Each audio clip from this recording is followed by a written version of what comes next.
Has Russia interfered in our democracy? The Scottish independence vote, especially the Brexit referendum?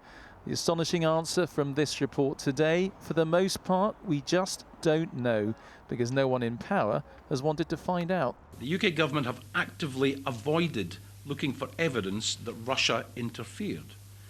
We were told that they hadn't seen any evidence, but that is meaningless if they hadn't looked for it. The committee found it astonishing that no one in government had sought beforehand to protect the referendum from such attempts or investigated afterwards what attempts to influence it there may have been. The report says there was credible open source evidence Russia had tried to influence the Scottish referendum, but the government took no action afterwards. So, do you have any faith that now the UK government is taking this seriously and in similar situations would now be asking the questions that you say weren't asked in the past? Yes, I do hope this is the start of a watershed in making sure everything we do is clean, or as clean as it can be, from outside interference.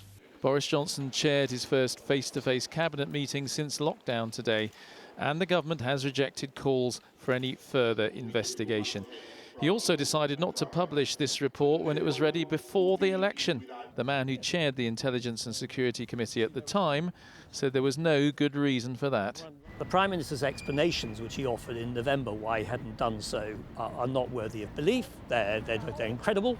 They don't make any sense at all. So what was it? So he acted in bad faith, is what you're saying? He certainly acted in bad faith. The report concludes that under President Putin, the UK is a top target for Russian intelligence, and that some British citizens are being paid to be what they call enablers to promote Russian influence in politics and business. This long-standing campaigner against Russian subversion also gave evidence to the committee. I provided a number of names in my evidence to the Intelligence and Security Committee. They have those names, and hopefully at some point that something will be done about those people. Moscow's dismissed the report as Russophobia. After China, now it's Britain's relations with Russia that are in the deep freeze. So, Andy, just how worried do you think that we should be about this report? Well, Sian, the Intelligence and Security Committee certainly thinks we should still be worried. We remain, in their words, a top target for Russian intelligence.